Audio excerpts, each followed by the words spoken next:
global happenings today. We communicate, we analyze global news. Stay tuned. Hello, beautiful people. Welcome back to our channel. Mike Ozehkome, senior advocate of Nigeria, SAN, have decided to give Nigeria a wake-up call. If this does not wake Nigerians up on the very issue that is staring us in the face, it is becoming quite alarming that the situation now needs a collective call. It's best to hear from him as it takes us from history to the present and to the future, all of which depends solely on Nigerians to decide. Let's hear him as he takes us through a journey that is a wake-up call on where we are and where we should be, where we ought to have been, or where we can't be and we are finding ourselves in. We'll come back for more. Let's watch and listen to him. Heroes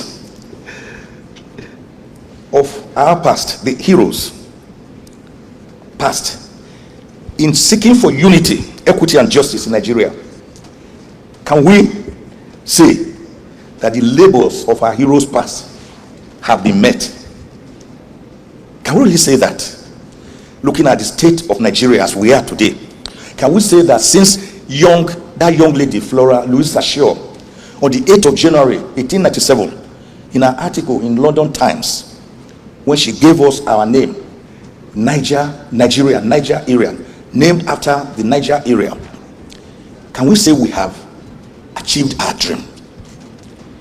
Can we say that since the amalgamation of the Southern and Northern Protectorates and Lagos Colony to found Nigeria on the 1st of January 1914 by Lord Lugard, the man who later married that Flora Louisa Shaw, can we say we have achieved our nationhood?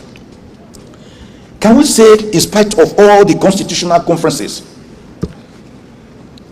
the 1922 Clifford Constitution, the 1946 Arthur Richards Constitution, the 1951 Macpherson Constitution, the 1954 Little Constitution, the 1960 Independence Constitution, the 1963 Republican Constitution, the various constitutional conferences, especially that of 1958, the Willings Commission that was set up to take care of the fears of the minorities, the 1979 Obasanjo Constitution, the 1989 IBB's Unused Constitution,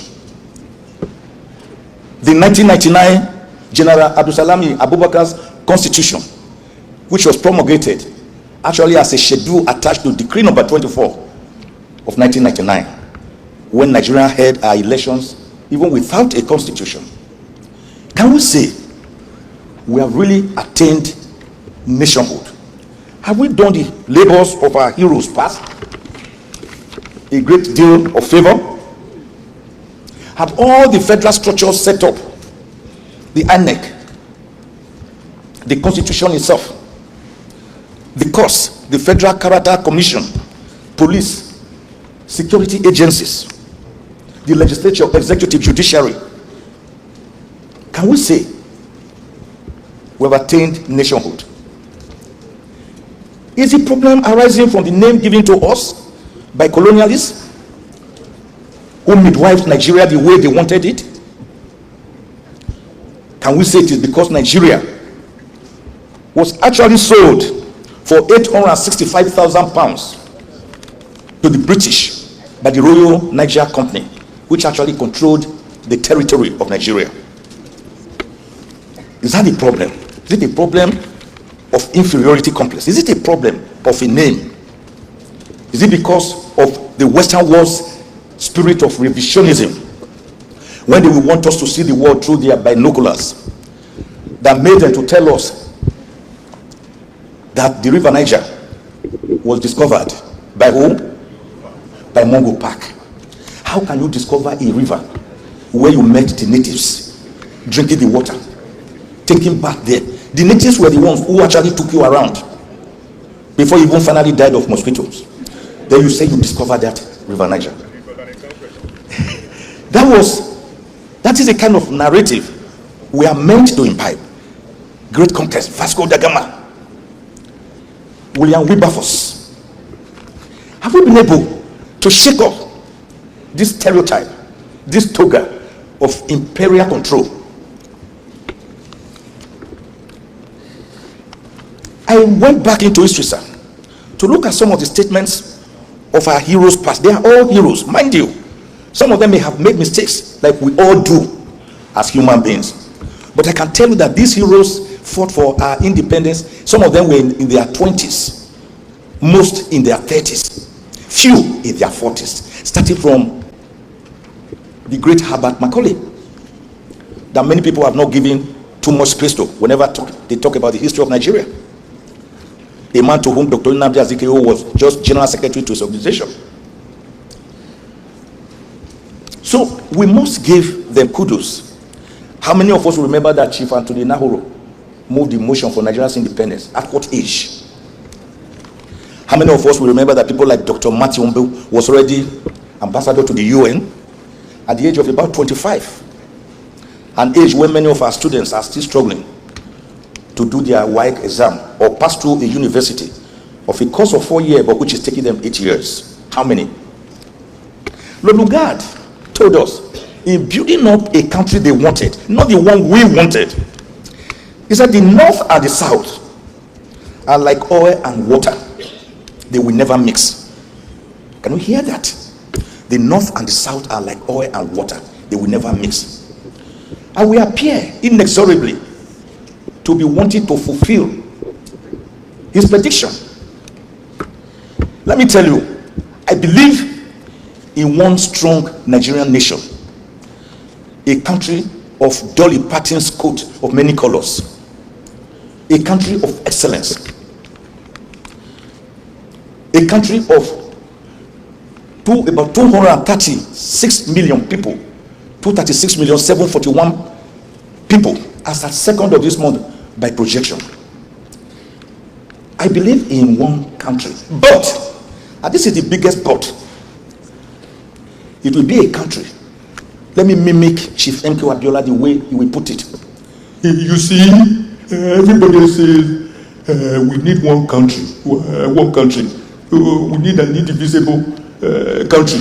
I agree with you, but under court terms, yes, we need peace, but not peace of the graveyard, and not peace of the cemetery. We need peace that is imbued with egalitarianism, so social justice, equity, mutual respect, religious tolerance, and respect for one another. That's the kind of country we need. Not a fractured country where in the name of federalism we are actually operating a unitary system of government, with commissioners for finance of the 36 states and FCT moving to Abuja end of every month to go and collect allocations from the federation account under section 162 of the 1999 constitution. What have we done with our resources? Monoproduct resource oil, discovered since 1956 at Olobiri. How have we helped ourselves? Why have we not looked at our constitution, which is badly fractured, which does not deliver justice? Because the constitution is supposed to be the birth certificate of any nation. It shows how we are, who we are, where we are, and what we want to be. Why are we afraid of setting for ourselves a new constitution after subjecting it to a people's referendum, as was done to the Midwest Constitution that birthed on the 10th of August 1963 when it separated from Western region? It has been done in Algeria, Egypt, Tunisia, Eritrea, Morocco, Iraq, Iran, Singapore. Why are we afraid of a new constitution? It is one of the recommendations I have made here. No matter how you look at our problems, the lack of respect for each other, the religious intolerance, the ethnic intolerance, if we had a guiding document that the people believe in as articles of faith made by themselves for themselves, as Americans did between 14th of May and 17th of September 1787, when they met in Philadelphia, Pennsylvania, to make themselves a more perfect union. And that conference birthed a new America, because the 50 delegates debated for that period, 5th May to 17th September, and they agreed on certain articles of faith. Presidentialism, executive presidentialism. They agreed on the principle or doctrine of separation of powers between the executive, the judiciary, and the legislature. A doctrine which in 1448 had already been popularized by the great French philosopher Baron de Montesquieu. They agreed on judicial review. They agreed on a charter of human rights. That constitution, which is actually about 791 words, with about 23 amendments, has survived till date. We need to sit down, SARS and MAS, and discuss our problems and agree on how we should move forward in this country. Pretending that there's unity is like bandaging a gaping wound, a sore that is oozing, that is smelling. You bandage it with white bandage and put perfume so that it smells nice, but the problem remains. The way I gave the example elsewhere when I spoke, I said, like you want to go to Kaduna from here, or let's say Kano from here. We know you have to pass through Kaduna, Zaria, you get to Kano.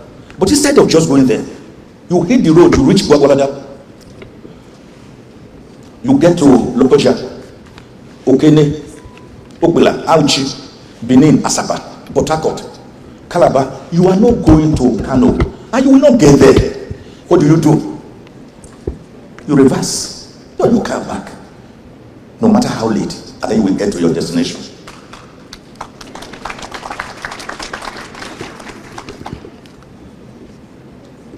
So, I have read some of those statements. Tafawa Balewa warriors, that since 1914 the British government has been trying to make Nigeria into one country, but the people are different in every way, including religion, custom, language, and aspirations. We in the North take it that Nigeria unity is only a British intention for the country they created. They were right to a large extent from what we have been seeing, no matter how we pretend. Here, Chief Jeremiah Obafemi Awolowo, Nigeria is only a geographical expression. He believes that the British not only made it, but also handed it to us in a way that inherent problems were of possible disintegration were built into it. Dr. Nnamdi Azikiwe, if this embryo republic of ours must disintegrate, then in the name of God, let the operation be a short and painless one. Dr. Nnamdi Azikiwe again, 1959, to Alhaji Ahmadu Bello, the Sardauna of Sokoto. He said, let us forget our differences. Zik to Balewa, let us forget, so to Ahmadu Bello, let us forget our differences. And Ahmadu Bello gave a very poignant answer. He said, no, let us understand our differences. I am a Muslim, a Fulani and a Northerner. You are a Christian, an Igbo, and an Easterner. By understanding our differences, we can build unity in our country. They were all right. Here, retired General Yakubu Gowon, he expressed his own fears as a young, khaki-weary head of state. Since suffice it to say that putting all considerations to the test, political, economic, as well as social. The basis of unity is not there. He was frustrated during the Civil War, particularly after the failure of the Aburu Conference that was hosted by General Ankara in Ghana.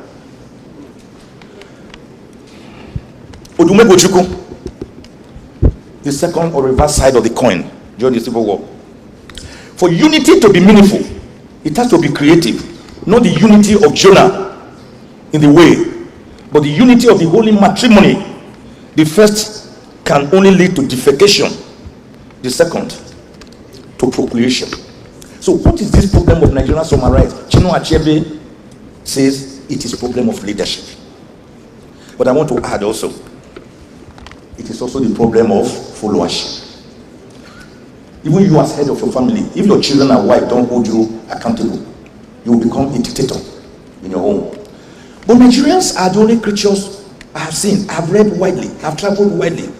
I like literature, history, sociology, anthropology. Nigerians are the only creatures on earth. You will continue to pursue them. They will be running. Then you pursue them to a roadblock or to a cul-de-sac in a place they can no longer run through. Rather than turn back to attack the aggressor, the average Nigerian would rather break down the barrier in his front to still run. Whereas even a goat, when you push it to the wall, it will turn around and bite. Then you will know that a goat can bite.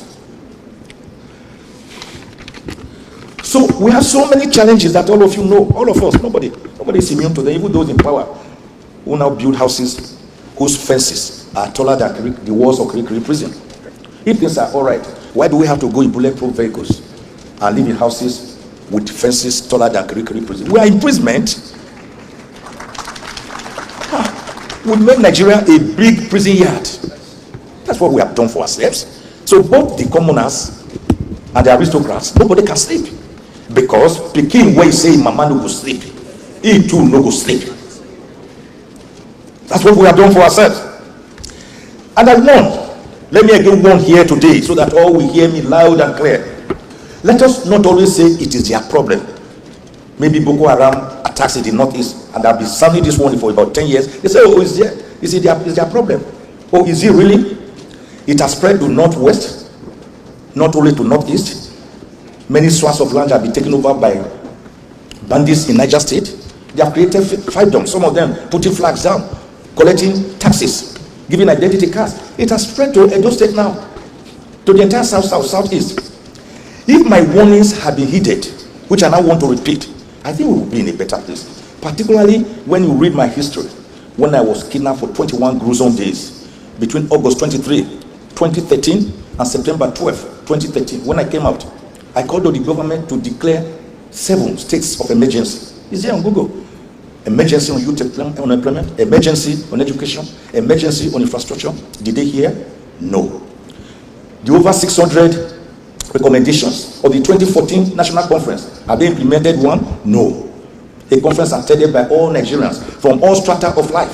492 of us.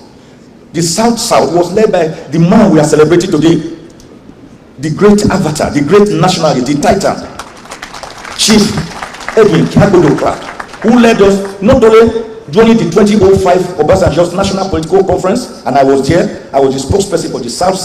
Then not only during the Vision 2009, I was there and he led us, and not only during the President Goodluck Ebele Jonathan's National Conference of 2014, I was there. He led us like the Trojan that he truly was. My elder brothers, Obongata and Professor Jerry Ghana, and Don Etienne, and Nyawodo, many of us here, were there at that conference.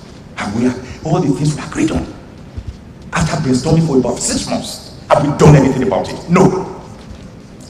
Martin Niemöller was a German cleric. He was detained about the last 7 months of the Second World War, which took place between 1939 and 1945, after the failure of the First World War, which was resolved at the Treaty of Versailles in 1919, where Germany was blamed for all the atrocities of the war. Failure of the League of Nations before the end of the Second World War in 1945. after the destruction of the Japanese twin cities of Hiroshima and Nagasaki by the first atomic bomb.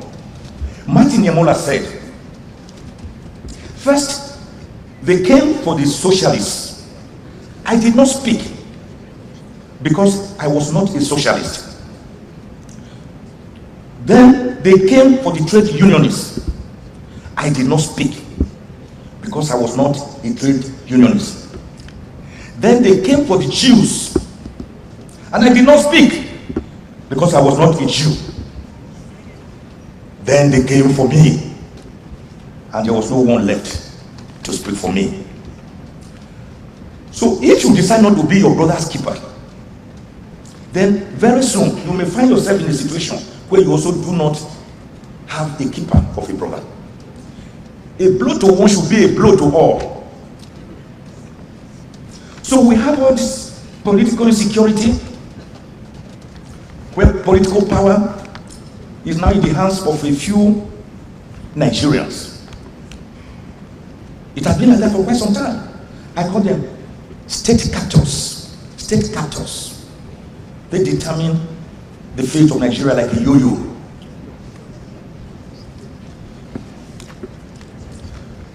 So I discussed that the various insurgencies, the economic insecurity, and I've described all this in my neologism, which I coined Ozehkome, named or modeled after Wikipedia and Legapedia and all the other pedia.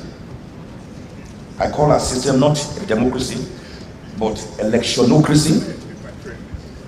Electionocracy. We don't have governance. What we have are elections. As they are over, then we're already thinking of the next election. I have coined selectocracy. I have coined out judocracy, where our presidents, governors, legislators are delivered midwife in the hallowed chambers for the courts. I've coined executocracy, where the executive rises slipshod over all of us. I've called it legislatocracy, where the legislature is merely a rubber stamp, like Adama is saying yes sir, yes sir. I've talked about capital flight. I'm not saying Nigeria is one of the worst countries in the world, no. But we have our challenges and we have to face up to them. We need to have what we call transformational leadership. Let us behave like the Asian tigers of South Korea, Taiwan, Hong Kong, and Singapore. What did they do? They built infrastructure, invested heavily on education and human development. They created export-oriented goods instead of just domestic goods. Government gave incentives. They built up skilled workers. They opened up free market. Then they went into innovation, technology. That's why we call them the Asian tigers. They were worse than us in the 50s. But today, they're the first world country. We are still the third world country. Even India that gained independence in 1947, today they manufacture aircraft, except the turbine engine. So, in building the system, therefore, this collapsed educational system, collapsed health system, I'm talking about the need for a brand new constitution. My solutions now, not just damage assessment as a roundup. We must promote transformational leadership, adopt technology in governance, implement structural and sectoral reforms, advance currency and market reforms, invest in human capital, encourage cultural and moral efforts. Not in Nigeria that we are seeing now, where people, questionable characters, are given doctorate degrees, national honors. In the churches, they are made to sit in front row, at the front pews. At the mosque, they are made to sit at the mass, front mass. We need moral rearmament, moral reorientation. We need to strengthen anti-corruption measures, promote civic responsibility, support economic nationalism by producing for export, not just for imports or consumption. We need to disabuse our mind of that Professor Cloud Ake's theory that we are a disarticulate economy where we produce what we do not consume and consume what we do not produce. We need to reform the energy sector. Without it, we can't move anywhere. Small scale, the SMEs, small scale and small and medium scale, they need power. When you buy a generator and you buy fuel of 1,800 something naira or 1,600 something, How much will you gain when you put it in a small, I pass my neighbor generator? You will not even break even. And this is the engine room of development. We must ensure budget transparency and accountability. We should create a national employment guarantee scheme to help people, at least with temporary jobs, or give them incentives to live as human beings. We should institutionalize diaspora investment so that they can be encouraged to invest in local development and even vote during elections. We should allow them to come and vote. Why do we get billions from them every year without allowing them to have a voice in our country? My final takes us. When we do all this, and then we go to General Govt to say, sir, use your platform. Pray Nigeria for God to bless us. And then by the grace of God, we will move forward as a country. God bless Nigeria.